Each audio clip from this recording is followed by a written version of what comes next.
ሃይማኖታቸውን ለመከተል አጠገባቸው ነብያችን መኖር ነበረበት ብዬ አምናለሁ። እሺ አንድ ነብይ ለዘላለም መኖር አለበት? ማንኛውም ነብይ በጊዜው የተወሰነለት ያለ ያምሮ ይሞታል። እነ ኢብራሂም እነ ሙሳ እነ ሁላቸው በየጊዜያቸው አስተምረው የሚሄዱ ናቸው። አላህ ሲናገር ወማ ጀዐልና ሊበሸር ሚን ቀብሊከል ኹልድ ይላል። ሙሐመድ ሆይ ከአንተ በፊት ለማንም መዘውተርን አላደረኩም ይላል። ማንም አካል የሚዘወትር አይደለም። ገብቶሻል? ይሄ ነው እና እርሳቸው ቢሄዱም ትምህርታቸው ነው ዋናው መኖሩ። ትምህርታቸው አለ ወይ እስካሁን ድረስ? አዎ አለ። እስከ ዓለም ፍጻሜ ድረስ የሚኖር መለኮታዊ ቃል ተሰጥተዋል። ያ ቃል እስከ ዓለም ፍጻሜ ድረስ ይቆያል።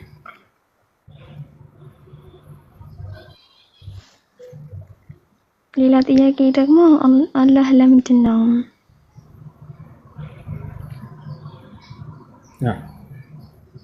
ኢየሱስ ጌታ እንደሆነ እያወቀ እኔ ጌታ ነኝ ያለው? እሺ ሙስሊም ነበርኩ ነው ያልሽው?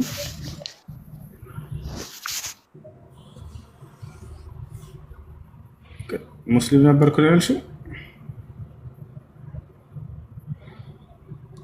ተመለሽ። እሺ አድሚኖች ካላችሁ አንድ ጊዜ መልሱት። ራዲት አንድ ቁጥር እንጻፍ ያለ ጊዜ አትውጪ እና አንድ ቁጥር እንጻፍ።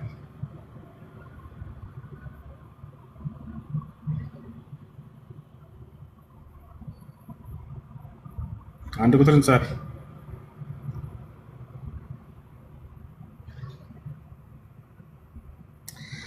እሺ ሲራክ ሰላም፣ እንዴት ነህ?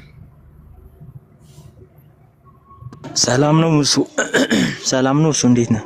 አልሐምዱሊላህ ደህና ነህ? ደህና ነኝ።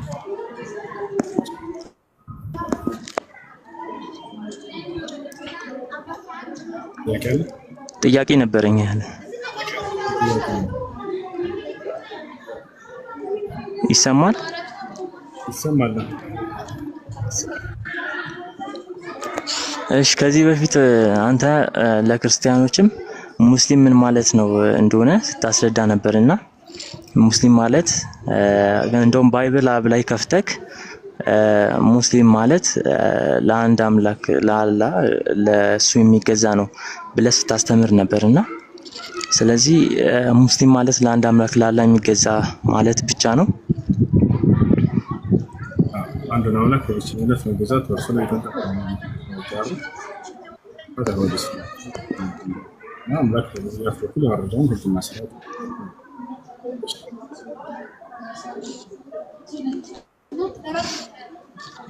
ስለዚህ እኔ አሁን ለአምላክ አንዱና ክርስቲያን ነኝ፣ ግን አንዱን አምላክ እሱም ያው አላህ ነው። ስም አላህ ማለት በአረበኛ ስለሆነ ችግር የለውም ለሱ ነው የሚገዛውና ስለዚህ ሙስሊም ነኝ። አንዱን አላህ ነው የምትገዛው፣ ሌላን አካል አትገዛም?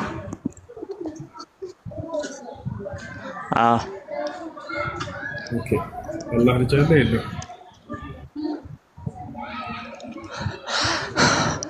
አለው። ማስረጃ? ኦኬ አላህ ልጅ እንዳለው ማስረጃው መጽሐፍ ቅዱስ ላይ ነው። አንተ ልጄን እኔ ዛሬ ወለድሁ ብሎ በመዝሙረ ዳዊት ላይም ተናግሯል። ኢየሱስ ክርስቶስን ደግሞ የምወደው ልጅ አንተ ነህ፣ በአንተ ደስ ይለኛል ብሎታል ማለት ነው። ይህ አላህ የሚለውን ስም ተቀበላችሁ የኢትዮጵያ ክርስቲያኖች? እኔ እቀበላለሁ። አላህ የሚለው ስም አረብ ክርስቲያኖችም አላህ ብለው ነው የሚያምኑት። አላህ ማለት አምላክ ማለት ነው እና ስለዚህ እሱ ደግሞ አላህ ማለት አይደለም እንዴ? ማስረጃ ታነሳ። አላህ ማለት አምላክ ነው። አይ እኔ የተረዳሁትን ነው የመሰለኝን ሊሆን ይችላል፣ ተሳስቼ ሊሆን ይችላል። ግን አላህ አምላክ ማለት ነው ብዬ ነው የማስበው እስከዛሬ። አላህ ማለት ኢላህ ማለት አምላክ ነው። አላህ ማለት አልኢላህ አልማዕቡድ የአምላክ ስሙ ነው። በእውነት የሚመለከው አምላክ ማለት ነው። ለማንኛውም አንድ አምላክ ነው የማመልከው ብለህ አምናለህ። ያ አንድ አምላክ ግን አብም አምላክ ነው፣ ወልድም አምላክ ነው፣ መንፈስ ቅዱስም አምላክ ናቸው ብለህ ነው አይደል የምታምነው? አይ አይደለም። እኔ አንዱ የኢየሱስ ክርስቶስ አምላክና አባት የሆነው አብ ብቻ ነው አምላክ ብዬ ነው የማምነው። መንፈስ ቅዱስና ወልድ አምላክ ናቸው ብዬ አላምንም። በጣም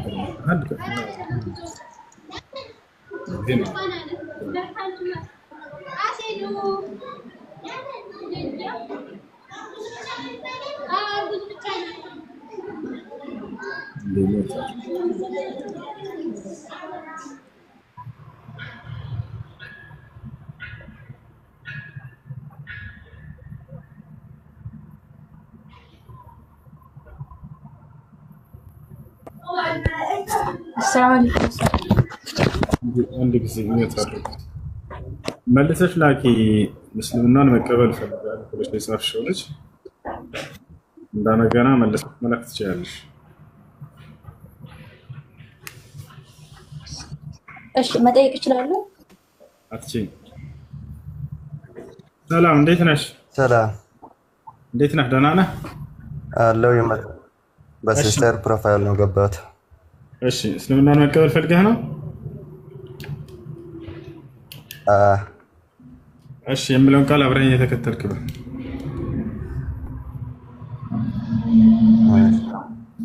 አሽሀዱ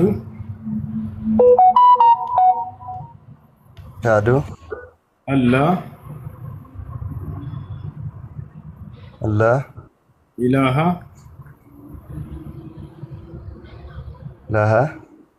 ኢላላህ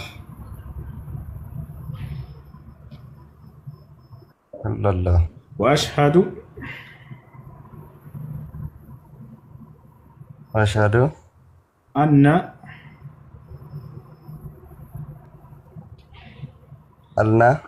محمدا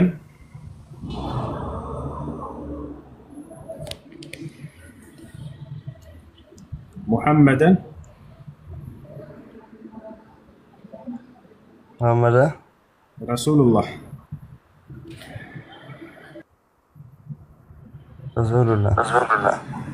ማሻአላህ ጨርሰሃል። ለአላህ ምስጋና ይገባ። ከዚህ በኋላ ሙስሊም ሆነሃል። አሁን ያልከው ቃል የሸሃዳ ቃል ወይንም የምስክር ቃል ይባላል።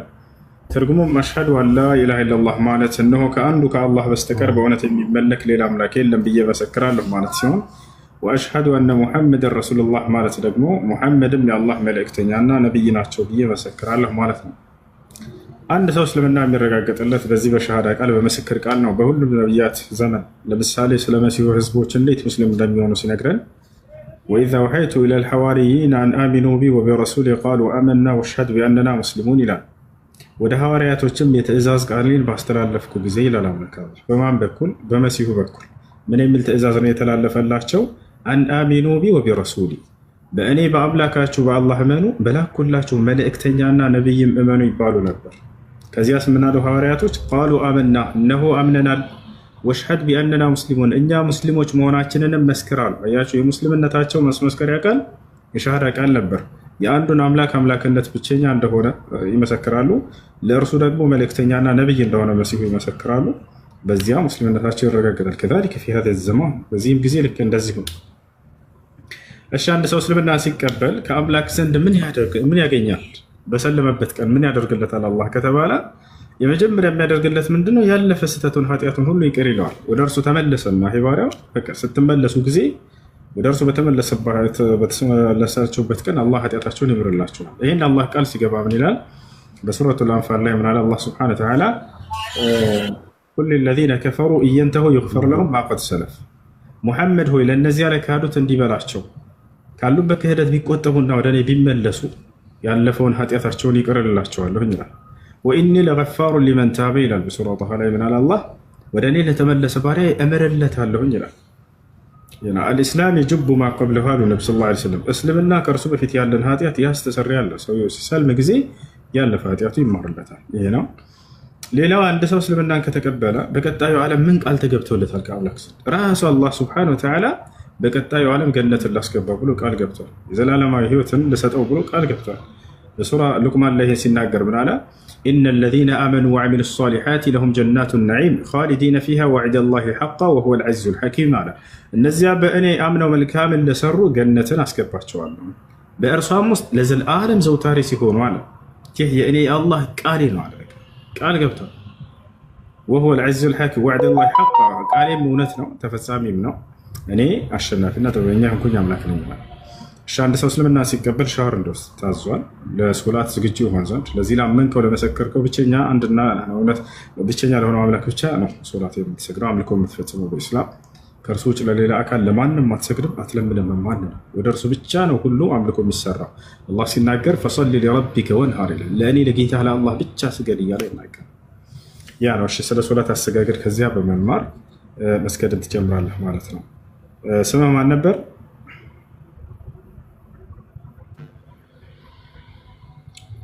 የት ላይ ነህ? ስምህ ማን ነበር? የኔ ስም ነው ሁሱ። ሚኪያስ ትቀጥላለህ። እስልምና ሻሃዳ ያዘው ሻሃዳ ያስከውልች ማን ነበር ስምህ? ይሰማል? ፍቅር። እሺ ፍቅር። እሺ ደስ የሚልህ የሙስሊም ስም ፍቅር ነበር። እሺ ሙሐመድ ብለህ ደስ ይላል? በቃ ከዚህ በኋላ ስምህ ወንድማችን ሙሐመድ ነው።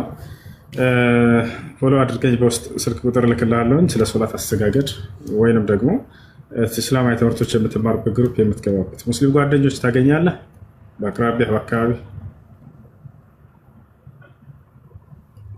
የለም፣ በእኔ አካባቢ እኔም ገጠር ላይ ነኝ። በቃ ፎሎ አድርጌሃለሁኝ። ስልክህን አስቀምጥልኝ፣ የምትማርበት ግሩፕ አስገባሃል ኢንሻአላህ። እሺ እሺ ወንድም። እሺ ቀጥሉ። ሚኪያስ አለ አለሁኝ። እሱ እንዴት ነህ? ደህና አልሐምዱሊላህ። እሺ በመጀመሪያ በጣም አድናቂ ነኝ። ያው ስሜ ሚኪያስ ቢሆንም ያው በመሀል ያደኩ ሰው ልጅ ነኝና እስልምናን ከተቀበልኩ ቆይቻለሁኝ። ባለቤቴ እንድትጠይቅ ነበረ እስካሁን ስራ አልጨረሰችም እና ከፈለክ አውርደኝ፣ በኋላ ላይ ግን ፕሊስ ፕሮሚስ አድርግልኝና ገብታ እንድጠይቅክ። ኦርቶዶክስ ናትና ወደ ትዳር መሄድ እንፈልጋለን፣ ብዙ ነገሮችን እያሰብን ነውና እንደውም አማራጭ ያው አንተ ነብዬ ነው። ሜቢ ጥያቄ በኋላ ላይ ገብተን አብረን እንድንጠይቅ ፈልገን ነበረ። መርሐባ ችግር የለውም አስታውሰኝ። እሺ ቴንክ ዩ በጣም በኋላ ሲጠይቅ ጊዜ አስገቡት። እሺ መርሐባ። እሺ ቴንክ ዩ በጣም እሺ።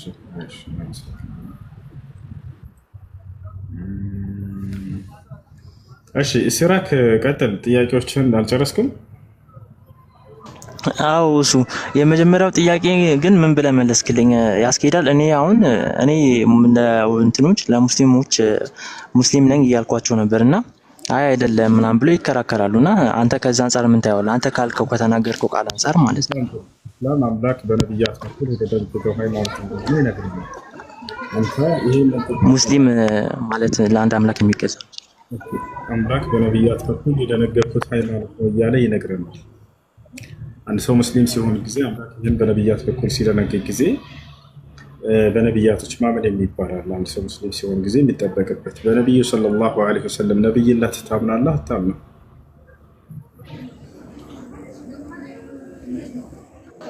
አይ አላምንም። ለምንድን ነው ያላመንከው? ያው ከክርስትና አስተምሮ ከመጽሐፍ ቅዱስ ጋር የሚጋጭ አስተምሮ ያው ስቅለትን ይቃወማል። ቁርአን የእግዚአብሔር ልጅም አላህ አይወልድም አይወለድም ይላል። በእነዚህ በሁለቱ ምክንያት ነው። አይደለም ክርስቲያንነትን ተናገርክ ማለት ነው። ክርስቲያንነትን ተናገርክ በራስህ አንደበት። ስለዚህ ሰው አይደለም። እሺ ሚኪ የተናጸ አቤት ይሰማል? ሰላም እንዴት ነው? ትሰማለህ? እግዚአብሔር ይመስገን። ጥያቄ ነበረኝ። እሺ ጥያቄ ምንድን ነው? ሱራ ቁርአን ላይ ነበረ ሱራ 69 38 እና 39 ላይ በሚታየው እና በማይታየው ማልኩ ይላል አላህ። እና በሚታየው እና በማይታየው ሲባል በሁሉም ፍጥረት ማለት ነው እዚህ ዓለም ላይ ባሉት በሚታየው እና በማይታየው ይላል እኮ። ምሳሌ አሁን በማ እሱ እንዳለው በቃ በሚታየው እና በማይታየው ምላለሁ ያለ። እሺ እግዚአብሔር በያዕቆብ ይምላል ምን ትላለህ? በፍጡር ይምላል የጌታ መጽሐፍ ቅዱስ ነው። አይ እንትን ስለ መጽሐፍ ቅዱስ ሳይሆን ይሄንን እንድመልስልኝ ፈልጌ ነው። እኔ በቃ መለስን። እኛ እግዚአብሔር ደግሞ በፍጡር ይምላል። ምን ትላለህ? በያዕቆብ ሲምል ጊዜ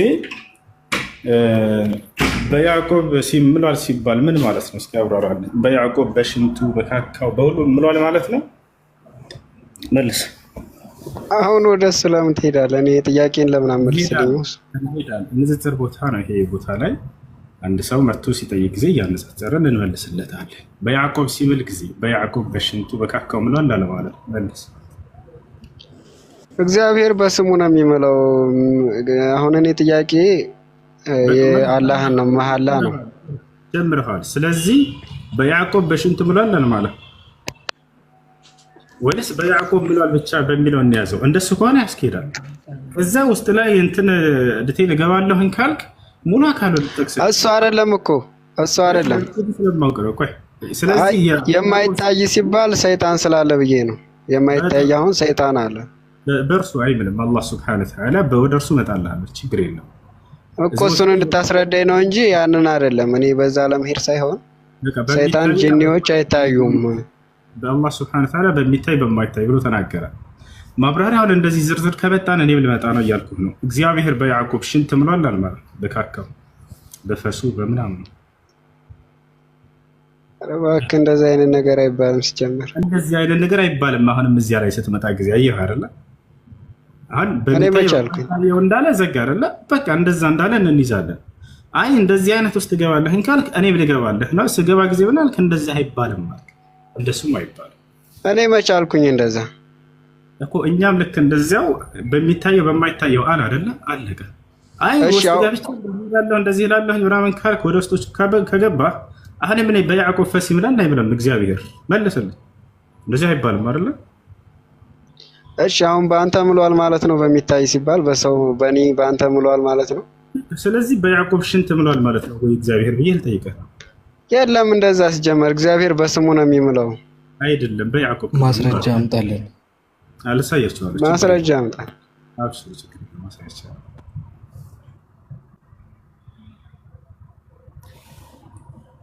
አሳያቸዋለሁ። አፍረዳን አሳምነን ከዛ በኋላ አብሽር አሳያቸዋለሁ።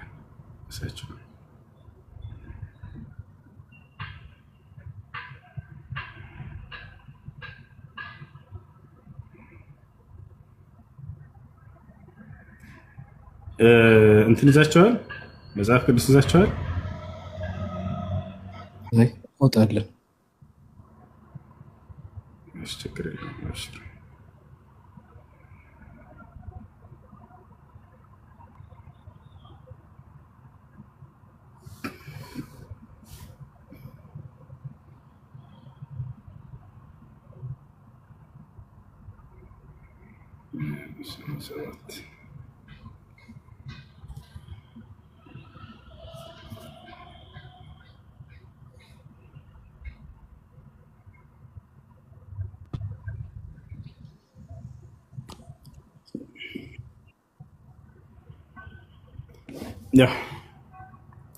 እግዚአብሔር በያዕቆብ ክብር እንዲህ ብሎ ምሏል፣ ስራቸውን ለዘላለም ምንም ማረሳ።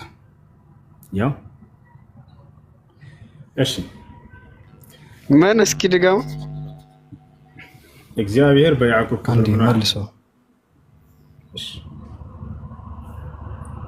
እያሳየኸኝ ያው አሳይቼ ነበር ስለላይ ከላየ ያው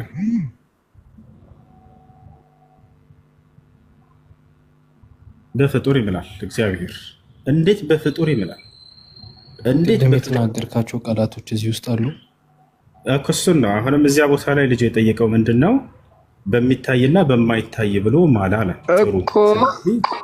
ቆይ አንዴ ያዳምጥ። ወይ በተራ አውሩ፣ እኔ ሳወራ አዳምጡ። ቅድም ያልካቸው ቃላቶች አሉ የሉም? ገብቷል አይደለ? እኔም ስጠይቀኝ ቁርአኑ ላይ በሚታይና በማይታይ ብሎ ምሏል አለኝ። አዎ ብለዋል አልኩት።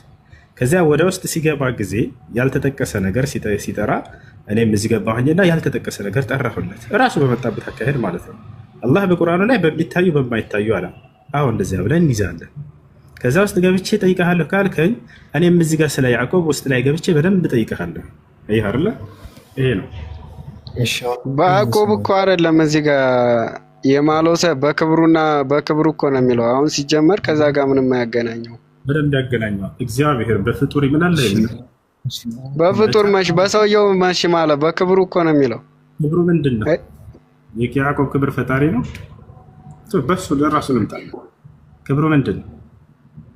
ሲጀመር ከዛ ጋር ምንም አይገናኝ። በማይታይሽ አሁን በምንድን ነው? የያዕቆብ ክብር ፈጣሪ ነው። ፍጡር በፍጡር አልማናም እያለ ነው። አሁን ደግሞ እስኪ እሺ አንዴ ላውራ። እሱ ይጨርስ ታወራለሽ። ያዕቆብ ክብሩ ነው እንጂ የሚለው አሁን አንተ የዘረዘርካቸው ነገሮች ከዚህ ጋር ምንም አያገናኛቸውም። እሱ ክብር ጋር ሆነ እንደዚህ አይነት ነገር አለ። የያዕቆብ ክብር ፈጣሪ ነው። ፍጡር መልስልን፣ ችግር የለውም።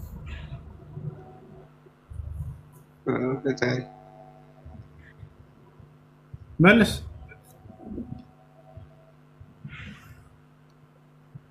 አሁን አንተን ጥያቄ መልስ መች ገባው? እኔ አንድ ጥያቄ ልጠይቅ። አሁን ጠይቅሽ። ኦኬ አሁን በማይታይ ማለት አሁን ምሳሌ ምን ነው የሚጠቀሰው? አሁን ምን ልመልስ ነው? አሁን ወደዚህ እሺ መዘርዘር አይቻልም። በሚታይና በማይታይ ቃሉ ላይ እንደመጣ እናምናለን። ቃሉ ላይ እንደመጣ እናምናለን። ኦኬ ሱራ 9 ከቁጥር 5 ላይ ደግሞ እነኛ ባወለቁ ወራት በአላህና በመልእክተኛው የሚያምኑትን ግደሏቸው፣ ሶላትን በአግባቡ እንኳን ባይሰግዱ ግን አላህ አዛኝ ሩህሩህ ነውና ማሯቸው ይላል። ከተገደሉ በኋላ ነው ምህረት የሚደረገው ወይስ እንዴት ነው? ስለምንድን ነው የሚያወራው ያንቀጹ? ስለ ግድያ አውራ። ግደሏቸው ይላል። ምን አይነት አካሎችን? በአላህና በመልእክተኛው የማያምኑትን። እንደዛ ይላል አንቀጹ። አንብቦ ካላለ የሚናገረው እዚያ ቦታ ላይ ላስረዳሽ። አዳምጥ። ስለምንድን ነው ከሙስሊሞች ቁርአኑን ክፈትና አንብበው። አንዴ ሳወራ አዳምጥና ከዚያ በኋላ ታወራለህ። እዚያ ቦታ ላይ የሚናገረው ስለማን ነው? በቃ ቁርአኑን ከፍቼ አወራለሁ። ችግር የለውም። ስለማን ነው የሚያወራው? ቃል ኪዳን ተገባብተው ነበር ሙስሊሞችና ከሃዲያኖች ላይዋጉ ምን ላይ ነው ያን ቃላቸውን አፍርሰው ስለሚዋጉ አካሎች የሚያወራ አንቀጽ ነው። ገብታችኋል አይደለ? ይህንን ደግሞ ላሳይህ በደንብ እንድትረዳ። ከሱ በፊት ያለፈችውን አንቀጽ ልታያት ይገባል። እሺ ሚኪ ላሳይህ። ሱረቱ ተውባ ምዕራፍ 9 ቁጥር 5 ነው አይደል ያልከው? ሚኪ የተናሳ ሚኪ አቤት አቤት፣ ይሄ ነው አይደል ያልከው? ሱራ 9 ቁጥር 5 ነው።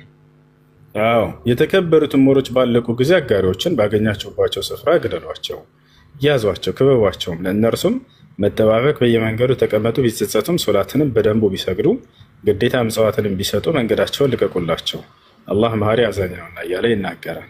መቼ ነው ይሄ? ንስሐ ቢያደርጉ እንጂ ከሞቱ በኋላ አይደለም። ንስሐ ቢያደርጉ እያለ ነው። ቢጸጸቱ ማለት ንስሐ ቢያደርጉ ማለት ነው። አንደኛ ይሄ ነው። መቼ ነው የሚታዘንላቸው? ከተገደሉ በኋላ ነው ወይ ላልከው፣ ያ ንስሐ ቢያደርጉና ቢጸጸቱ ለማለት ነው። ታዲያ ግደሏቸው ያለው እነማንን ነው ከተባለ፣ ያው ምን ብያለህ ቅድም? ቃል ኪዳን ተገባብተው ቃላቸውን ስላፈረሱ አካሎች እንጂ ቃላቸውን የጠበቁትን እንዳትነኩ ይለናል። እዚህ ጋር ከአጋሪዎቹ ይላል 4 ላይ መለስ ብለን ማለት ነው።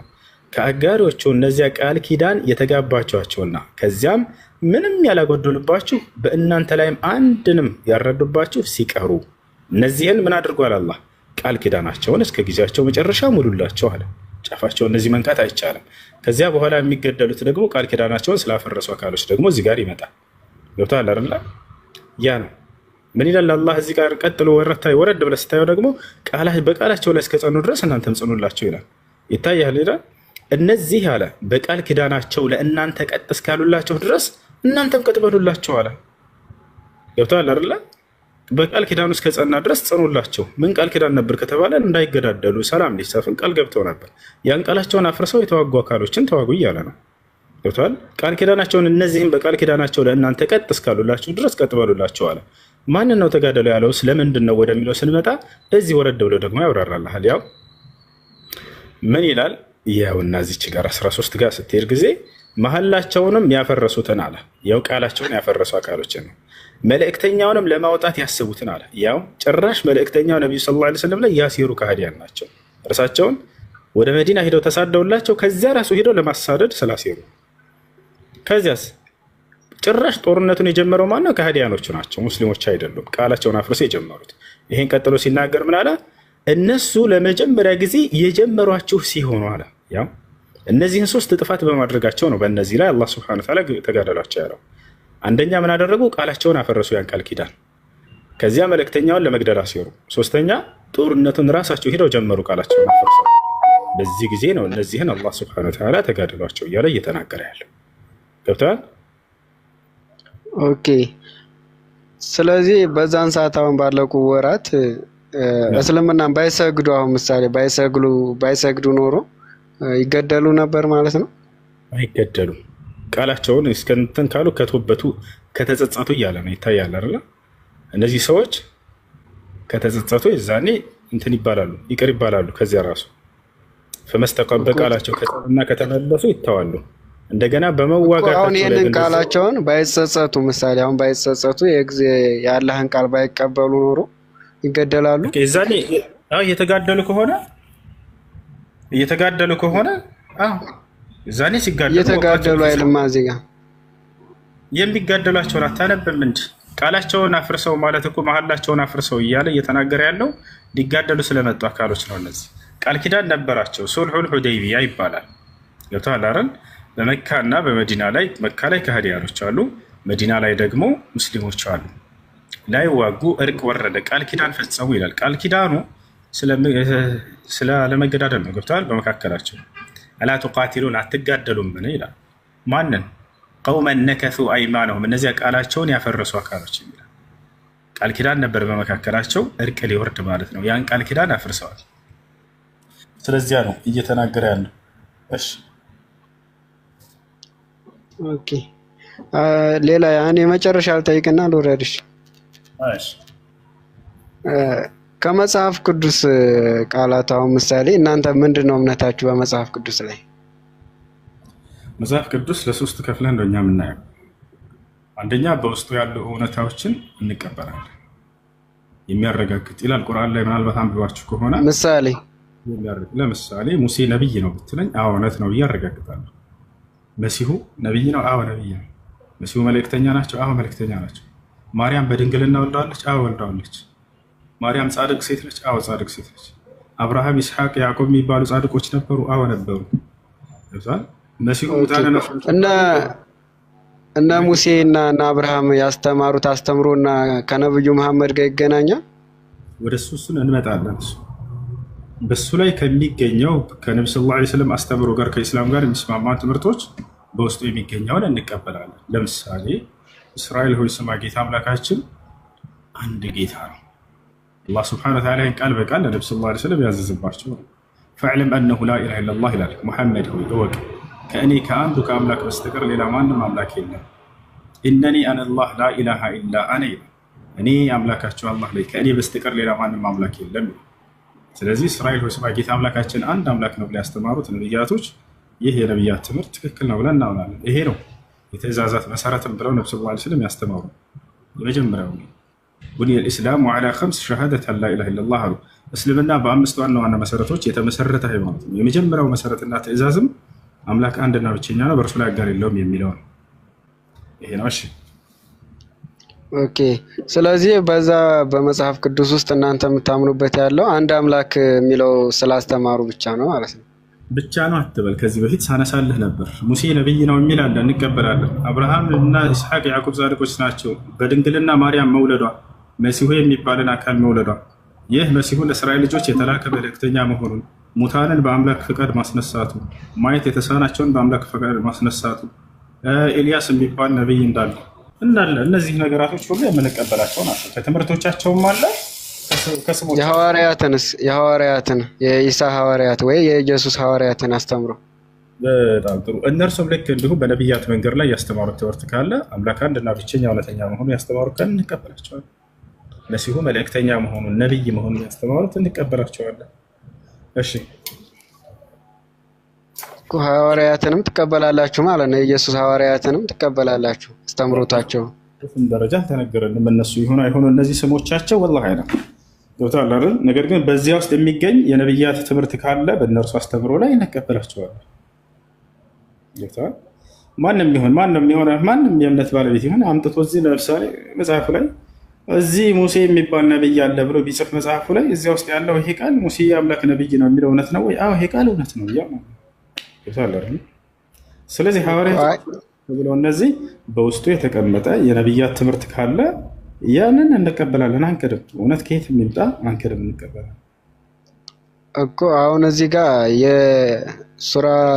በአንዱ ሱራ ላይ ኢየሱስን የመርየም ልጅን የአላህ ልጅ ነው ብለው የሚያምኑ ሰዎች እነሱ እውነት እንዳልሆነ የአላህ ልጅ እንዳልሆነ ይገልጻል። አሁን ለምሳሌ ሐዋርያት አስተምሮም ይሄ ስህተት ነው ብሎ የተናገረበት ቁርአን ክፍል አለ። ኦኬ ሐዋርያቶች እምነታቸው ምን እንደነበር እጥር ምጥን አድርጎ አላህ ጽፎልናል። ለምሳሌ ሐዋርያቶች እምነታቸው ምን ነበር ከተባለ ሙስሊሞች ነበሩ፣ በአንድ አምላክ በአላህ የሚያምኑ ነበሩ፣ መሲሁን መልእክተኛ ነው ብለው ያምኑ ነበር። ለዚህ ማስረጃ ከራሳቸው ከተናገሩት ንግግር ልስጥህ። ፈለማ አሐሰ ዒሳ ሚንሁም ልኩፍረ ቃለ መን አንሳሪ ኢለላህ ቃለ ልሐዋርዩን፣ ያው ሐዋርያቶችም አሉ ይላል። አየህ ነሕኑ አንሳሩላህ አመና ቢላህ አሉ ሐዋርያቶች። እምነታቸው ይሄ ነበር፣ እኛ በአንዱ አምላክ በአላህ አምነናል አሉ። ከዚያስ ወሽሀድ ቢአና ሙስሊሙን፣ እኛ ሙስሊሞች መሆናችንን መስክር አሉ። ያው አምላካቸው አንድ አላህ ነው፣ ሃይማኖታቸው ኢስላም ነው። ወሽሀድ ቢአና ሙስሊሙን አሉ፣ እኛ ሙስሊሞች መሆናችንን መስክር አሉ። ከዚያ ቀጥለው ምን አሉ? ረበና ጌታችን አላህ ሆይ አሉ፣ አመና ቢማ አንዘልት ወተበዕነ ረሱል፣ ያው መልእክተኛውን ተከትለናል አሉ። መልእክተኛ ነው ነብይ ነው ብለው ነው በሲሆን የሚቀበሉት። ፈክቱብና መዐ ሻሂዲን፣ እኛንም ከመስካሪዎቹ ጻፈን አሉ ይላል። ይህ ነው እምነታቸው። በሌላ ቦታ ላይ ወኢዝ አውሐይቱ ኢለል ሐዋርይን አን አሚኑ ቢ ወቢረሱሊ ቃሉ አመና ወሽሀድ ቢአንና ሙስሊሙን ይላል። አምላክ አላህ ምን ይላል? ወደ ሐዋርያቶችም የትእዛዝ ቃሌን ባስተላለፍኩ ጊዜ ይላል። ምን የሚል ትእዛዝ ነው ያስተላለፈላቸው? አን አሚኑ ቢ ወቢረሱሊ፣ በእኔ በአምላካችሁ በአላህ እመኑ፣ በላኩላችሁም መልእክተኛና ነቢይ እመኑ። ከዚያስ ምን አሉ ሐዋርያቶች? ቃሉ አመና፣ እንሆ አምነናል አሉ። ያው የአላህን አምላክነት ያምናሉ፣ የመሲሁን መልእክተኛነት ያምናሉ፣ ሃይማኖታቸው ኢስላም ነበር። ይህ ነው ሐዋርያቶች የነበሩበት እኮ። እነሱም አንድ አምላክ ብለው ነው የሚያስተምሩ ማለት ነው። አዎ ነቢያት ሐዋርያቶች እንደዛ ነበር ትምህርታቸው። መሲሁን መልእክተኛ ነው ነብይ ነው ብለው ነው የሚያምኑት። በቁርአን ላይ ነው እንጂ በራሳቸው መጽሐፍ ላይ ግን የለም እንደዛ አይነት ነገር አይደል? የትኛው መጽሐፋቸው? ምሳሌ አሁን የኋላ መጽሐፍ ካለ ምናልባት ብዬ ነው፣ በእስልምና የተቀመጠ። ሐዋርያቶች መጽሐፍ የላቸውም በእስልምና። ዒሳ ነው መጽሐፍ የነበረው። የእርሱን ትምህርት ወርዶላቸው እዛኔ እንትን ብለው ሄደዋል። እነዚህ ሐዋርያቶች መጽሐፍ ቅዱስ ላይ የጻፉት ብለህ አስበህ ከሆነ እነዚህ ሐዋርያቶች መጽሐፍ ቅዱስ ማነው ከመሲሁ በኋላ ተነስተው የተጻፉ እንደሆነ ታምናለህ አንተ? እነዚህ በፍጹም የክርስቶስ ሐዋርያቶች ናቸው፣ እነዚህ መጽሐፍቶቹ እነዚህ ናቸው ብለን አናምንም። በውስጡ ላይ ግን ያለ እውነት አለ ወይ ብለህ እንደቅድሞ ብትጠይቅ በውስጡ የሚገኝ ካለ ሙሴ አምላክ ነው የሚል መጽሐፍ ማነው ይቅርታ ሙሴ ነብይ ነው፣ መሲሁ ነብይ መልእክተኛ ነው የሚል ብናገኝ እንቀበላለን። ያ ማለት ግን መጽሐፉ ትክክል ነው አይደለም። ያ ማለት ምን ማለት እንደሆነ ልንገራቸው። እምነት አልባ የሆነ ሰው አንድ ቴስት መጣና የሆነ ጋዜጣ ጽፎ መጣ አዘጋጅቶ፣ በዚህ በጋዜጣ በጻፈው ውስጥ ሙሴ ነብይ ነው የሚል ቃል ጽፎ ባገኝ አዎ ይሄ እውነት ነው ብዬ እቀበላለሁ። ይሄ እውነት ነው ብዬ እቀበላለሁ። ኦኬ ሰውየው እምነቱ ትክክል ነው ማለት ነው? ላ አይደለም። ኦኬ መጽሐፉ የአምላክ መጽሐፍ ነው ማለት ነው? ላ አይደለም። ያ መጽሐፉ የመሲሁና የሙሴ መጽሐፍ ነው? አረ አይደለም በፍጹም። በውስጡ ግን ያለው እውነታ ተጽፎ ባገኝ አሃ ይሄማ እውነት ነው ብዬ መልሳለሁ።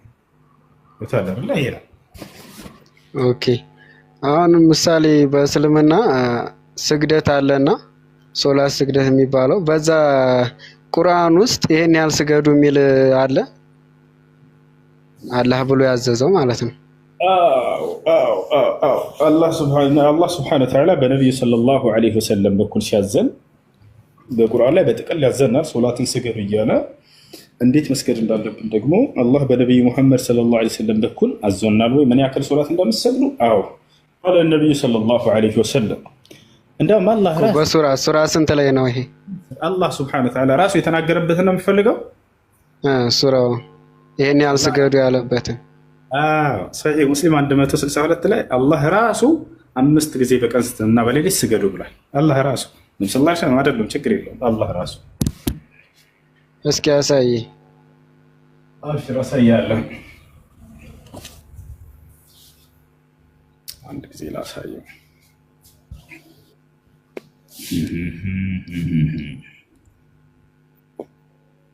ጸጋው የበዛላቸው ልጆች ታብ ያደረጋቸው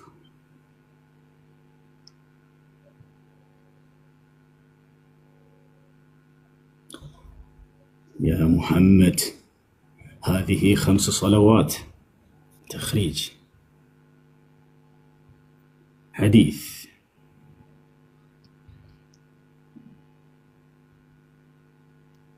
تخريج حديث الإسراء والمعراج.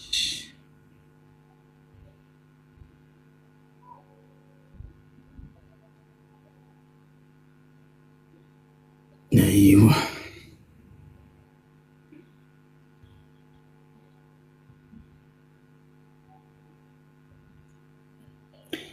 እሺ ያውና እዚህ ጋር በመጀመሪያ ምንጩን ላሳየህ። ሶሒሁ ሙስሊም 162 ይላል። አላህ ራሱ ነቢዩ ሙሐመድ ሰለላሁ ዐለይሂ ወሰለምን ቃል በቃል ያለማንም መካከለኛ በቀን 5 አውቃት ሶላት እንዲሰግዱ እኛን እርሳቸውንና ትውልዶቻቸውን ያዘዘበት ነው። ያለማንም መካከለኛ አላህ ራሱ የአማርኛ የለም። አማርኛው ቁርአን ችግር የለም። ወደ አማርኛ እንቀይረዋለን። ችግር የለም። አብሽር እዚህ ያለን እንቀይረዋለን። እዚህ ያለን እንቀይረዋለን። እሺ አረባ ያኛውን አርጋ ያኛው አፕሊኬሽን አለ አይደል እንዴ? የት አድርግና ወደ አማርኛ ቀይርልሃለሁ። አብሽር አላህ ራሱ ለነብዩ መሐመድ ሰለላሁ ዐለይሂ ወሰለም የተናገረበት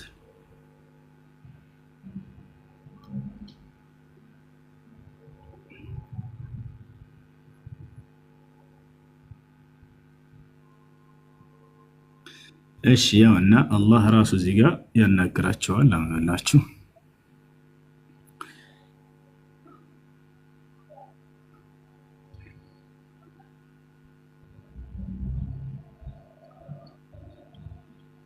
ያው እዚህ ጋር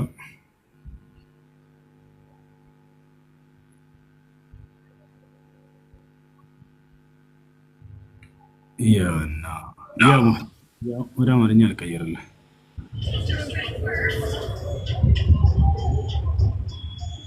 እሺ ምን ታድርጉት አንዴ ልጆች ምን ይላል? ያ ሙሐመድ ሆይ ኢነሁነ 5 ሰለዋት እነርሱ 5 አውቃት ሶላቶች ናቸው። ኩለ የውሚን ወለይላ በሁሉም ቀንና ሌሊት የምትሰግዷቸው። ሊኩል ሶላት ለእያንዱ ሶላት 10 ምንዳላት። ፈዛሊከ 50 ሶላት ይህም 50 ሶላት ይሆናል እያለ ያዛቸዋል። ያው ቃል በቃል ያዘዘበት እዚህ ጋር ወደ አማርኛ ብፁዕ ወቅዱስ አቡነ ጎግል በትክክል ከተረጎሙት ያውና ወደ ጎግል አስተላልፍልህ። ሙሐመድ ሆይ አላህ ነው ቃል በቃል እየተናገራቸው ያለው። በቀንና በሌሊት 5 ሶላቶች ናቸው። ለእያንዳንዱ ሶላት ደግሞ 10 ሶላቶች አሉት። ስለዚህም 50 ሶላት ነው። ያው በትክክል ተርጉሞናል። ይህ አምላክ አላህ ሱብሓነሁ ወተዓላ ስማቸውን እየጠራ ያለማንም መካከለኛ ያለ ጅብሪል ያለ ምናምን ሙሐመድ ሆይ እያለ በቀንና በሌሊት ዛሬ የምንሰግዳቸውን 5 አውቃት ሶላት ያዘዘበት የሆነው ቦታ ነው። ያለ ጅብሪል የተላከ ነው ማለት ነው። ያው ያለ ጅብሪል በቀጥታ ነው ያናገራቸው። ይሄን ትእዛዝ ሶላትን ትእዛዝ 5ቱን አውቃት ሶላት ስገዱ የሚለው ትእዛዝ። ኦኬ ቁርአን ታዲያ የወረደው በጅብሪል አማካይነት ነው የሚባለው። ሌላ ያለ ጅብሪል ይወርዳል ማለት ነው። ያው መለኮታዊ ራእይ በጅብሪል አማካኝነት ብቻ አይደለም። አላህ በቀጥታ ራሱ ያናገራቸዋል። ነብዩ ሰለላሁ ዐለይሂ ወሰለም በጅብሪልም ያናገራቸዋል፣ በቀጥታም ያናገራቸዋል። የነቢያቶች ሌላው መለኮታዊ ራእይ የሚመጣበት በህልም ይገለጥላቸዋል አምላክ። ያም አንዱ መለኮታዊ ራእይ መገለጫ ነው። አላህ ሱብሓነሁ ወተዓላ በዚህ መንገድ ያናገራቸዋል። ነብዩ ሰለላሁ ዐለይሂ ወሰለም እዚህ ጋር በቀጥታ ያናገረባቸው ነው። ያለ ማንም መካከለኛ ያለ ጅብሪል ያለ በቀጥታ ያኛው ቁርአን ብታሳየኝ ግን ደስ ይለኝ ነበር። መጀመሪያ ወጣህበት ላይ አታች በርበር ከላይ ያለው ልጅ ሰላም እንዴት ነህ? ኖሱ እንዴት ነህ? ደህና ነህ? አለው ቅድም በፌስቡክ እንትን ሻዳ ምናምን ብዬክ ነበር። እሺ የሆነ ሰዓት ላይ መልካም ወጣት ሄጄ ነበር። ሙስሊም ነኝ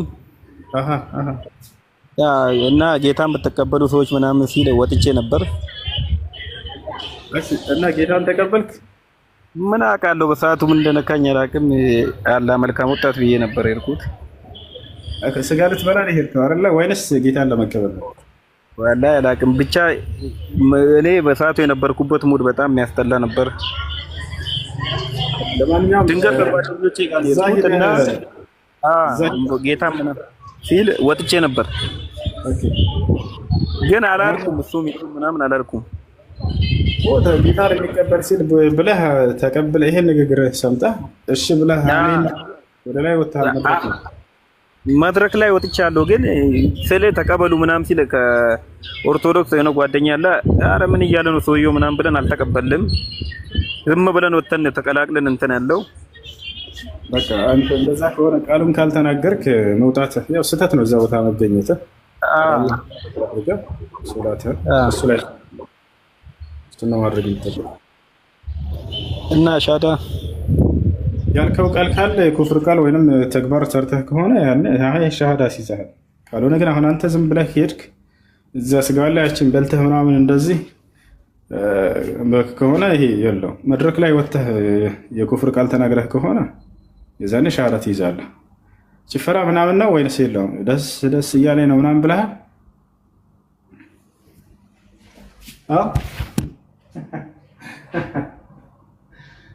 ሄሎ ጌታ ሰው እሺ፣ ለማንኛውም እሺ እንድረጋጋለህ ሻሃዳ ያዘሽ ስንፈልጋል የጻፍኩት አሽሃዱ አላ ኢላሃ ኢላላህ ወአሽሃዱ አነ ሙሐመደን ረሱሉላህ ኢንሻአላህ። እሺ በሶላትህ ላይ ጽና፣ በኢባዳህ ላይ ጽና። እሺ አይሽ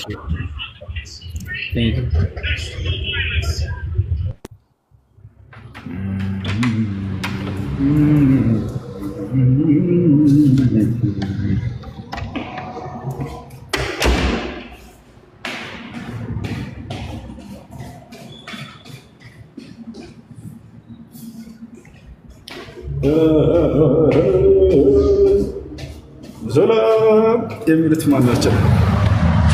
ሰላም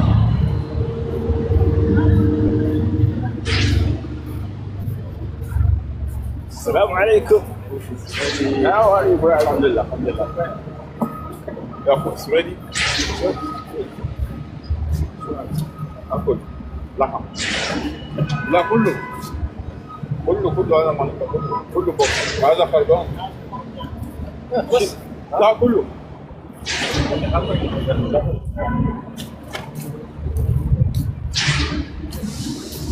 وقال الذي آمن يا قوم اتبعوني أهدكم السلام عليكم سبيل الرشاد. سفراتنا اللي أسياش هاي مين أسكبوات انجلي جوش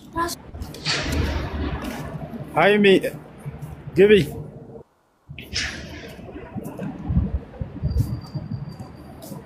سلام يا جماعة هايمي سلام ነው እንዴት ነሽ? አለን ሰላም ነው አለን አልহামዱሊላህ። እንዴት ነሽ? አለን። ጥያቄዎች ነበሩኝና ባለፈው አንተ ቤት ከገባው በኋላ በውስጥ የተላኩልኝ ሳነብ የሚያገኟቸው ነበሩና ያው ሻዳ ከመያዝሽም ማለትሽ በፊት ማወቅ ያለብሽ ናቸው ያሉኝንም ጥያቄ አለኝና ለዛ ነበር የመጣሁት።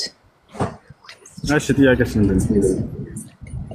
የመጀመሪያ ጥያቄ መርያም የመጀመሪያና ብቸኛ ሴት ነው አይደል በቁርአን ላይ የተጻፈችው?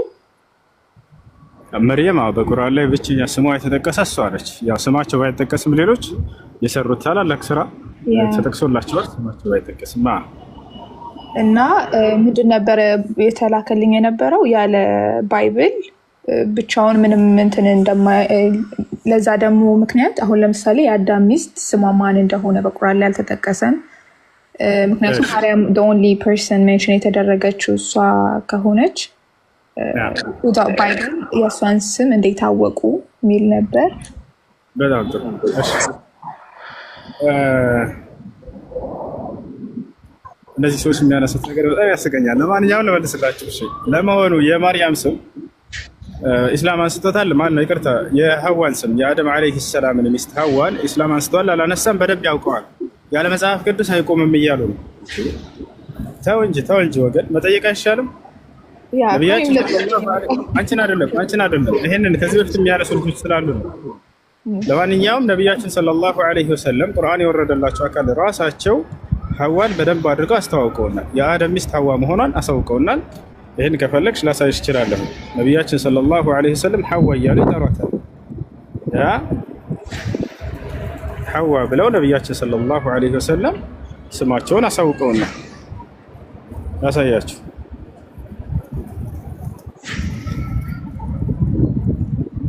لولا بني إسرائيل لم يخنز اللحم ولولا حواء لم تكن أنثى. لولا حواء مسكر يعني اتصل عليه إن شاء الله. أنا بتصل عليه استنى شوي بس يلا دق عليه أولا بعدين خبرني أشياءنا هاي معلش ያውና የእናታችን ሐዋ ስም እዚህ ጋር ተነስቷል። አቡ ሁረይራ ነው ያስተላለፈው ሐዲሱ ቡኻሪ 3330 ላይ ሙስሊም 1470 ላይ ታገኘዋለሽ። ሐዋ ብለው ነብዩ ሰለላሁ ዐለይሂ ወሰለም ቃል በቃል ስሟን አንስተውልናል። ያው ሐዋ አለ ነብዩ ሰለላሁ ዐለይሂ ወሰለም نحو يعني لولا بني اسرائيل لم يخرج اللحم ولولا حواء ብለው ቃል በቃል ስሟን አንስተዋል። እሺ ኦኬ ከዚህ ጋር ተያይዞ ስለ አዳም ልጆች ማን እንደገደለና አንደኛው ኦፈሪንግ ያደረገውና አንደኛው አክሰፕት ያደረገው ስም አልተጠቀሰም። ለዚህም የግድ ባይብል ማየት አለባቸው ነገር ነው የነበረውና ስለዚህም ተያያዥነት አለው ማለት ነው። እሺ ምን አለ መሰለሽ ታሪክ አሁን እዚህ ቦታ ላይ ብዙ ነገር ካረሳን ባይብል ላይ ይቆም ካልሆነ አይቆምም ካሉ እኛ ባይብል ውስጥ የሌለ በጣም በርካታ ነብያት በቁርአን ላይ ላነሳላቸው ይችላል። የዛኔ ባይብል ሊወድቅ ነው በእነሱ ባመጡት ሚዛን ማለት ነው።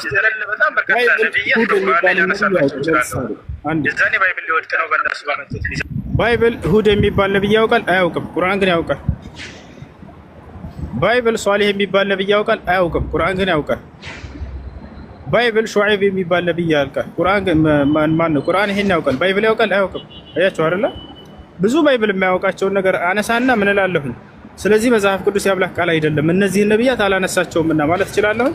አያስገርም። እንደዚህ ይሄ ነው። እንዳጠቃላይ በቁርአን ላይ ስማቸው የተጠቀሱ ያልተጠቀሱ በርካታ ነብያት አሉ። የነብያትም ልጆች ታሪካቸው አለ። ወቻል አይደል?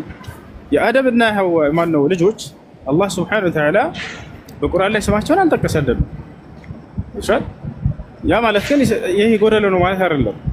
አነሳና ለምሳሌ የሆነን አካል ይሄ ነገር መጽሐፍ ቅዱስ ላይ የለም ስለዚህ ያጎደለ ይሄ አያስኬድም። እንደዚህ አምላክ አላህ Subhanahu Wa Ta'ala እዚህ ቦታ ላይ የሰው ስም ዝርዝር ሊዘረዝርልን አይደለም ይሄ መጽሐፍ ያወረደው።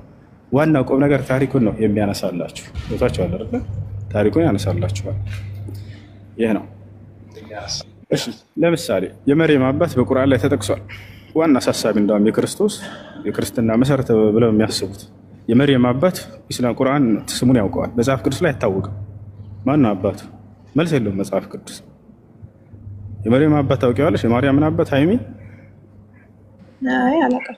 የለም አይታወቅም። መጽሐፍ ቅዱስ ላይ አንድ ሰው ደፍሮ የማርያም አባት አከሌ ነው ማለት አይችልም። ኢስላም ግን ይሄን ያውቀዋል። ወመርየም ኢብነተ ኢምራን የኢምራን ልጅ እያለ ይጠቅሳታል። አባቷን ይጠቅሰዋል። እና ይሄ ነው። እሺ ሌላ ጥያቄ አለሽ? ሁሱ አየሁ እስልምና ትክክል መሆኑን እንድታስረዳኝ ፈልጌ ነበር። ኢስላም እንግዲህ ሁሱ ሃይሚ ተጨርስ። አፎን ሃይሚ ተጨርስ። እሺ ሃይሚ ሌላ ጥያቄ አለሽ? ጨርሰሻል? ሃይሚ ወይ አይሰማም? ሌላ ጥያቄ አለሽ? አለኛ። እሺ ሌላኛ ጥያቄሽ ነበር። ኢዮባ ጠብቅሽ አስረዳለሁ። እሺ ጠይቂ።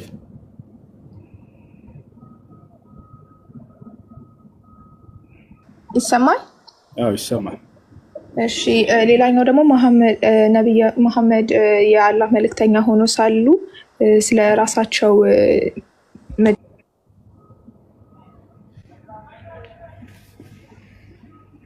ተቆርጠሻል። በእኔ ላይ ምን እንደሚደረግ አላውቅም ብለው የገለጹት ስለሚመጣው መለኮታዊ ራእይ ነው። ስለሚመጣው መለኮታዊ ራእይ ወደፊት ስለሚወረደው አለማወቃቸውን የሚገልጽ ነው። አሁን እዚያው አንቀጹ ላይ ማንበብ ነው። ሌላ ቦታ ሳንሄድ ምን ይላል? ቁል ማ ኩንቱ ቢድዐን ሚነ ሩሱሊ ወማ አድሪ ማ ዩፍዐሉ ቢ ወላ ቢኩም ኢን አተቢዑ ኢላ ማ ዩሓ ኢለየ አሉ። ወደ እኔ የሚወረደውን ራእይ ይከተላለሁኝ እንጂ እያሉ ይናገራሉ። ስለ ራእይ እንጂ የሚናገረው አምላክ አንድን ራእይ ከመወረዱ በፊት ማን ነቢይ ያውቀው ነበር። አላሁ አክበር አላሁ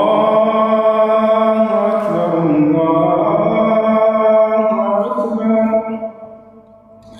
أشهد أن لا إله إلا الله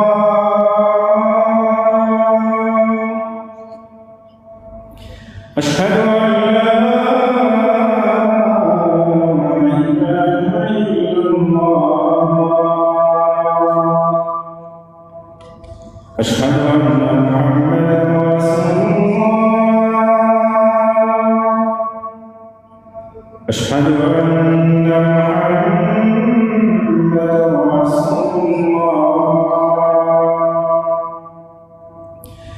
حي على الصلاة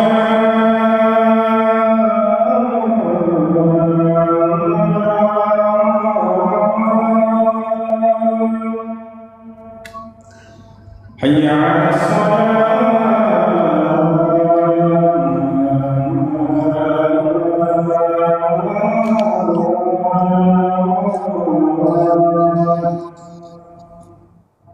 حي على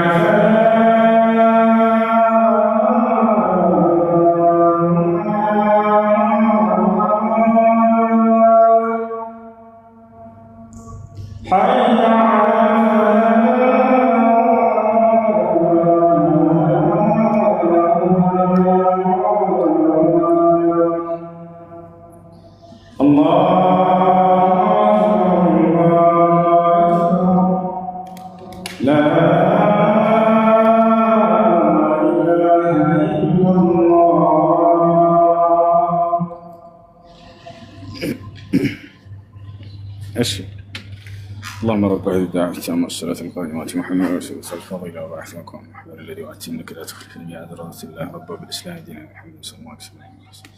እሺ ሀይሚ የሚናገረው አንቀጹ ስለ ራእይ መወረድ ነው። አንድ ነብይ ራእይ ሳይወረድለት በፊት ወደፊት የሚወረደውን ራእይ አያውቅም። ስለዚህ ስለዚያ ነው እንጂ ስለ ቀጣዩ ዓለም ነው ወይ ኢላ ስለ ቀጣዩ ዓለም አይልም። ሲጀምር ስለ ቀጣዩ ዓለም ያውቃሉ ወይ ከተባለ አው በደንብ ያውቃሉ። ይሄን ተናግረዋል። አው ተናግረዋል። የቀጣዩ ዓለም የሚደርሳቸውን ዕጣ ፈንታቸውን በደንብ ተናግረዋል። የጀነት በር አስከፋች እኔ ነኝ ብለው ቃል በቃል ተናግረዋል። አና አቲ ኢላ ባቢል ጀና የውመል ቂያመቲ ፈአስተፍቲህ ብለዋል። የገነትን በር የትንሣኤ ቀን እኔ ሄጄ ራሴ ነኝ የማስከፍታት ብለው ተናግረዋል። ስለዚህ ወደፊት ገነት እንደሚገቡ ትውልዶቻቸው ገነት እንደሚገቡ ተናግረዋል። በዝርዝር በተናጠል ሁሉ ተናግረዋል። ለምሳሌ ከሰሃቦቻቸው መካከል የወደፊቶቻቸውን የነገሯቸው አሉ። አቡበክር ፊል ጀና፣ ዑመር ፊል ጀና፣ ዑስማን ፊል ጀና፣ አሊ ፊል ጀና አሉ። አቡበክር አንተ የገነት ነህ፣ ዑስማን የገነት ነህ፣ አሊ የገነት ነህ፣ ዑመር የገነት ነህ፣ አቡ ዑበይዳ የገነት ነህ፣ ቢላል የገነት ነህ፣ አይሻ የገነት ነች እያሉ ነቢያችን ሰለላሁ ዐለይሂ ወሰለም የራሳቸውንም የትውልዶቻቸውንም በደንብ አድርገው ነግረዋቸዋል። እሺ ስለዚህ የሚናገረው ስለምንድን ነው ከተባለ እዚያው አውዱን መመልከት ነው። የሚወረድልኝን ራእይ ብለው እዛው ይናገራሉ። ስለሚወረደው ራእይ አንድ ነቢይ የሚመጣለትን የወደፊቱን ራእይ ከአምላክ ሳይወርድለት በፊት ያውቃል ወይ? አያውቀውም። ያ ሲወርድለት ጊዜ ነው የሚያውቀው። ይሄ ምን ይላቸው እናንተ ስለወደፊት የሚናገር ስለ ትንሣኤ ቀን ነውና ስለዚያ በደንብ እንደሚያውቁ ተናግረዋል። የገነትን ታላቁን ክፍል እንደሚወርሱ ተናግረዋል። እሺ ሌላ ጥያቄ አለሽ ሀይሚ? የመጨረሻው ጥያቄ አንድ ሰው ወደ እስልምና ከመምጣቱ በፊት ኪ ፖይንት ማወቅ አለበት ብለህ የምታስበው ነገር?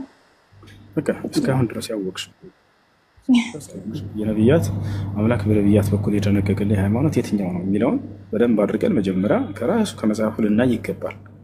ወትረን አምላክ ራሱ ሃይማኖትን የሚደነገግን ኢስላም የሚባለውን ሃይማኖት ደንግጎታል ወይ? አዎ አላህ ቃል በቃል ኢነ ዲነ ዒንደ ላሂ ልእስላም ይላል። ከእኔ ከአላህ ዘንድ ቀጥተኛው ሃይማኖት ኢስላም ነው ብሎ ያረጋግጠዋል።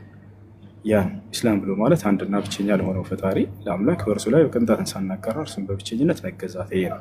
አምላክ በነቢዩ ሰለላሁ ዐለይሂ ወሰለም በኩል ያወረደውን ህግና ስርዓት በመከተል ያንን መፈጸም ነው። ስለዚህ የመጀመሪያው የሸሃደተይን ቃል ነው። የአምላክን አንድነትና ብቸኝነት በእርሱ ላይ በፍጹም አጋር እንደሌለው በማንነቱም በምንነቱም ብቸኛ እንደሆነ ይሄንን መስክረሽ ከዚያ የዘመኑ የተላከልሽን ነቢይ እንደ ነቢይ በመቀበል በእርሱ ላይ የወረደውን ህግና ስርዓት በመፈጸም መኖር ነው። ከዚያ በኋላ በሚቀጥለው ዓለም ቃል የገባልኝ ነገር አለ ወይ? አዎ በደንብ አለ። ገነትን የዘላለማዊ ህይወትን ልሰጣችሁ ቃል ገብቻለሁ ብሎ ተናግሯል። ይሄን ማቅረብ። እሺ እሺ እሺ ሻሃዳ ላስይዝሽ ያ ሀይሚ እስከ ዛሬ ስትጠይቅ ቆይታለች፣ ዛሬም ጠይቃለች። ከዚህ በፊት በውስጥም በጣም በርካታ ጥያቄዎችን ታቀርብልኝ ነበር፣ ትጠይቃለች። ማሻአላህ። አሁን የምለውን ቃል አብረሽኝ የተከተልሽ በይ። አሽሀዱ አላ ኢላሃ ኢለላህ ወአሽሀዱ አነ ሙሐመደን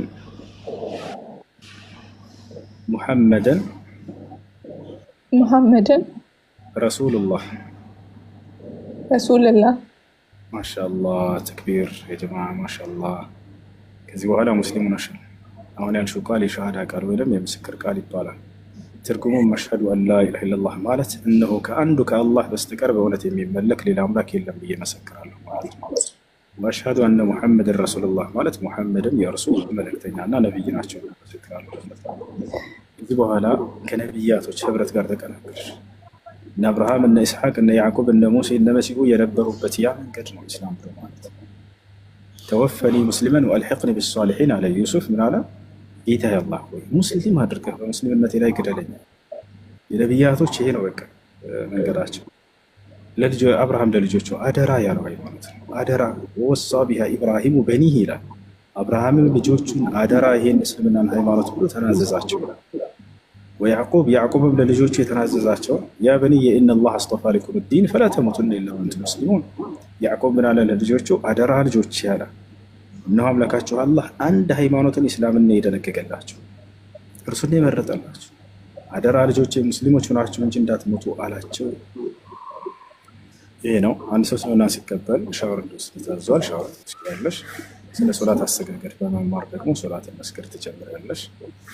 ዛህራ የምትባለዋለች ምናልባት ቅድም ገስት ላይ ተሻት ይችላል። እሷ ያው ከላይ መታልሻለች። ፎሎ አድርጋትና እስላማዊ ትምህርቶች የምትማሪበት ግሩፕ ታገናኝሻለች። ስምሽ ሃይማኖት ነው አይደለ? አዎ። መቀየር ካልፈለግሽ ችግር የለውም ስሙ። አይ መቀየር እፈልጋለሁ ካልሽ ደግሞ እንቀይርልሻለን። ያንቺ ምርጫ ነው።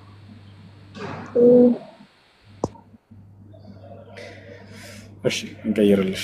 ማን ስም ደስ ይልሻል? ወይንም አንዴ ላውራ። እሺ ታወራለህ። አንዴ መጨረሻ ደስ የሚል ስም ኮሜንት ላይ ጻፉ። ደስ የሚል ስም ኢክራም፣ ሀያት፣ ኢክራም በቃሽ።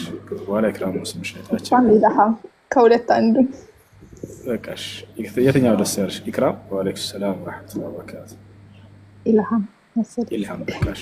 እሺ ጃአውሩ እነ መስጂድ ነው ያለው። ትቀጥሉ አናግሯት። ዛህራ አሰላሙ አለይኩም እንትና ሃይማኖትን አናግራት። ታች ኢክራም ሰላም ወራህመቱላሂ ለማየት የምትማርበት ግሩፕ ሃይሚ ያለሽ ይሰማል። ጫጫታ እንዳረብሽ እሺ ፎሎው መልሽልኝና የቴሌግራም ቁጥርሽን በውስጥ ላኪልኝ። እሺ ሰላም ተሰጋገል እንዴት እንደሆነ ምናምን አስተምርሻለሁ። ሌሎችን ቁርአን ምናምን ትቀራለሽ ትማሪያለሽ ትኛለሽ። እሺ ቆንጆ አመሰግናለሁ። እሺ አላህ ያጽናሽ ሀቢበቲ። አሜን አሜን። ልጆች ክርስቲያኖች ካላችሁ ግቡና ጥያቄ ካላችሁ መጠየቅ ይቻላል። እሺ በዚሁ አጋጣሚ አብዲ፣ ናዲ፣ ያሱ ብዙዎቹ በጣም አመሰግናችኋለሁ ከጎኔ ስለነበራችሁ። አላህ ያክብራችሁ። በጣም አመሰግናው ስለታገሳችሁኝ። ስለ ሁሉም ነገር ፈጣሪ ያክብርልኝ እያለሁ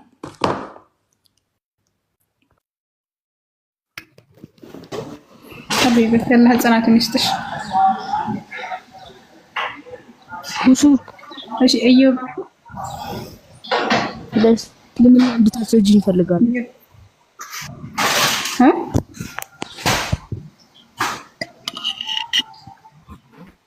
ምን አልሽ? እዮብ በማስረጃ ምን አልሽ? ምን አልከኝ?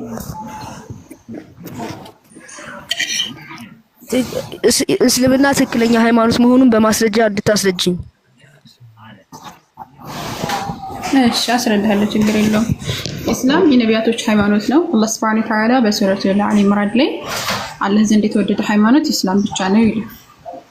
እንደዚሁም በሱረቱል ሙጃዲላ ላይ ከአላህ ሌላ ሃይማኖት የሚፈልግ ሰው ከእርሱ ተቀባይነት የለውም፣ እርሱ በመጨረሻ የተዋለም ከካሳሪዎች ነው ይላል። በሱረቱል ሩም ምዕራፍ 30 ቁጥር 30 ላይ አላህ ሱብሓነሁ ወተዓላ ፊትህን ለሃይማኖት ማነው የአላህን ፍጥረት መለወጥ የለም፣ ፊትህን ለሃይማኖት ተቀጠር የአላህን ፍጥረት መለወጥ የለም፣ ግን አብዛኞቹ ሰዎች አያውቁም እያለ ይናገራል። ሰዎችን የፈጠረበትን ሃይማኖት ያዙት እያለ ይናገራል። ብዙ ቦታዎች ላይ አምላካችን አላህ ሱብሓነሁ ወተዓላ እስልምና የነቢያት ሁሉ ሃይማኖት እንደነበረ በግልጽ ያስቀምጣል ማለት ነው። እንደዚሁ ነቢያቶች ሁሉ ሙስሊም እንደነበሩ በጣም ብዙ ቦታዎች ላይ ይናገራል። ለምሳሌ እነ ኢብራሂም፣ እነ ይስሐቅ፣ እነ ያዕቆብ ሁላቸውም ለምሳሌ ስለ አብርሃም ሲናገር ኢብራሂም ይሁዳዊም ክርስቲያንም አልነበረም፣ ነገር ግን ወደ ቀጥተኛው መንገድ ያዘነበለ ሙስሊም ነበር እያለ ይናገራል። ሌሎችም የቁርአን አንቀጾች አሉ። እንደዚሁም ደግሞ እነ ሐዋርያቶች ራሱ ኢየሱስ ክርስቶስ ራሱ ሙስሊም እንደነበረ በሱረቱል ማኢዳ ላይ ይናገራል። ለምሳሌ ወደ ሐዋርያትን በእኔና በመልእክተኛ የመኑ ባልኩ ጊዜ አውሳ፣ እነሱም ምን አሉ? አመኑ፣ እኛም ሙስሊሞች መሆናችንን መስክራሉ ይላል። እንደዚሁም ደግሞ ሙሴ አለይሂ ሰላም ስንመለከት ሙሳ እናንተ ሙስሊሞች እንደሆናችሁ ለአላህ ትገዛላችሁ እያለ ይናገራል። እና ብዙ እንትኖች ነቢያቶች ሁሉ ሙስሊሞች ነበሩ። እስልምና የነቢያቶች ሁሉ ሃይማኖት ነው። አላህ ሱብሓነሁ ወተዓላ ዘንድ የተወደደ ሃይማኖት ኢስላም ብቻ ነው ማለት ነው። እና ይሄ ነው። ኢየሱስ ክርስቶስ በእናንተ ነብይ ነው። እሱን በማስረጃ ነው። በሱረቱል መርየም ምዕራፍ 19 ከቁጥር 19 ጀምሮ እስከ መጨረሻ ብታነበው በጣም 36 ብታነበው ግልጽ ያስቀምጣል። 32 አካባቢ እኔ ያለህ ባሪያ ነኝ፣ መጽሐፍ ሰጥቶኛል፣ ነብይም አድርጎኛል እያለ ይናገራል። ስለዚህ ነብይ ነው፣ መልእክተኛ ነው። እና አላህ ሱብሓነሁ ወተዓላ በሱረቱል አሊ ኢምራን ላይ ደግሞ ወደ እስራኤል ልጆችም መልእክተኛ ያደርገዋል። እኔም ከጌታዬ ዘንድ ወደ እናንተ በተአምር መጣሁ እያለ ይናገራል። ወደ እስራኤል ልጆች መልእክተኛ አድርጎ እንደላከው ይናገራል እዛ ላይ። እና ይሄ ነው። እሺ በቃ መስለም እፈልጋለሁ። እሺ መርሐባ። እኔ ብለም ተከተለ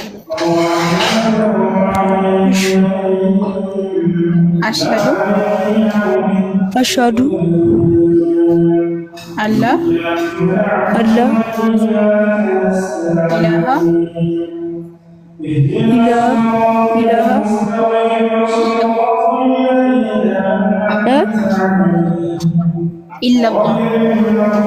ኢላላህ ወአሽሀዱ አነ ሙሐመደን ረሱሉላህ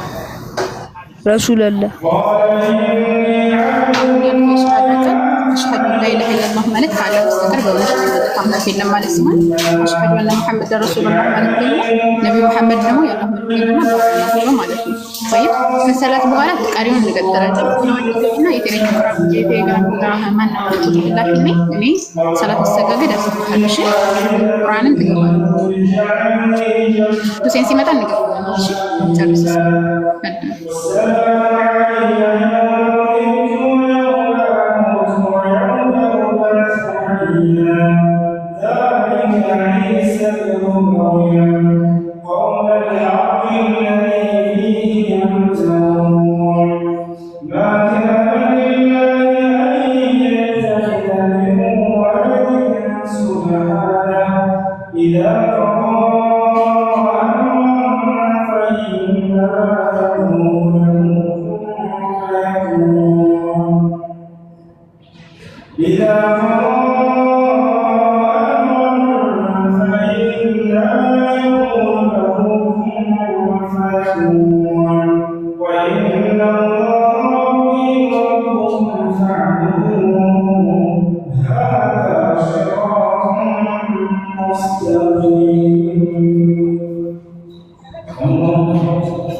ايوه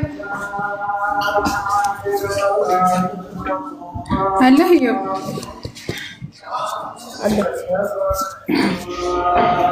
ሰምናለሁ ወይስ እዩብ ይሆን? አዩብ አለይሂ ሰላም ነብይ ነው በእኛ ችግር የለውም።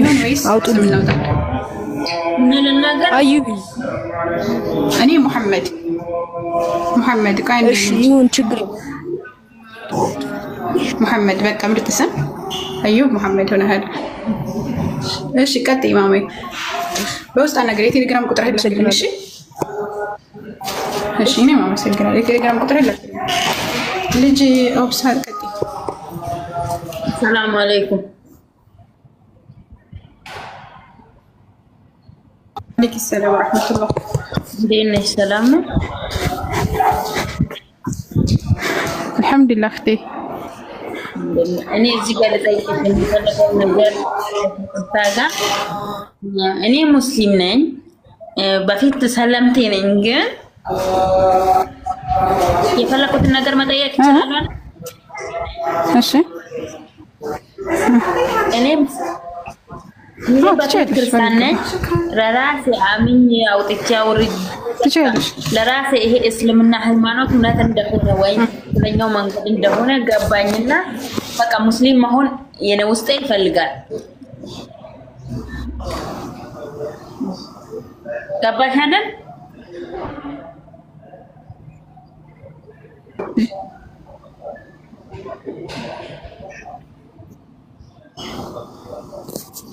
እሺ ኔትወርኩ ተቋርጦ ነበር ሶሪ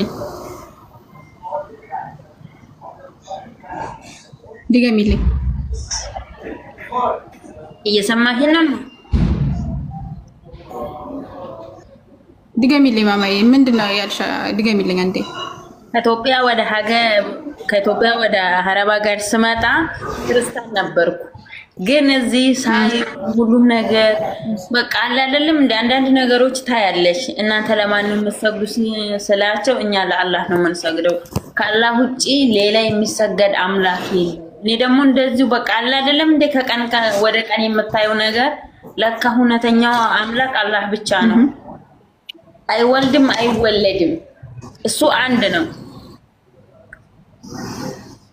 ያ ነገር ገብቶኛል እስልምና ሃይማኖት እውነት መሆኑን ገብቶኛል ግን እኔ ሙስሊም ነኝ አሁን በራሴ እኔ ሻሃዳ ይዛለሁ እኔ አሽሀዱ አላ ኢላሃ ኢላላህ ብዬ ለራሴ በቃ እኔ 100% ሙስሊም ነኝ ብዬ ራሴን አረጋግጣለሁ ግን እኔ ከቤተሰቤ አንፃር ሂጃብ አሁን ሂጃብ ሳለብስ ረመዳንን መጾም መስገድ አልችልም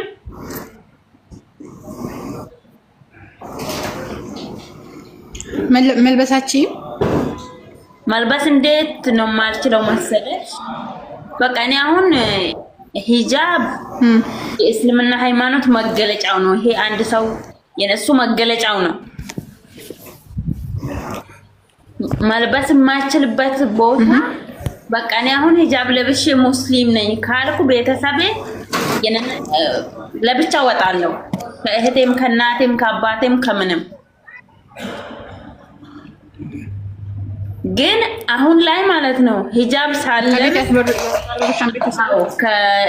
ሳለብስ መጾም መስገድም ያስቸግረኛል በጣም ያስቸግረኛል ያንን ነገር መስገዱን ብታስተምሪ ቁርአን እንዴት እንደሚቀራ ብታስተምሪ ያሁን ሂጃብ ሳለብስ መጾምና መስገድ አልችልም ኢየሱስ ይመልስልኝ ትቻለሽ ማማ ትቻለሽ ለካ ሁሴን ማይታን ሁሴን ይመልስልሽ ኢንሻአላህ ግን እንትን በውስጥ መስመር ፎሎ መልሽልኝና የቴሌግራም ቁጥራሽን ላኪልኝ ሰላት ሰጋገድ እንደዚህ የተለያዩ ነገራቶችን አስተምርሻለሁ እንዴት ጾም እንደምትጾሚ ቁርአን እንዴት እንደምትቀሪ ምናምን አስተምርሻለሁ እሺ አዎ ሰላት ነው በጣም የሚያስቸግረኝ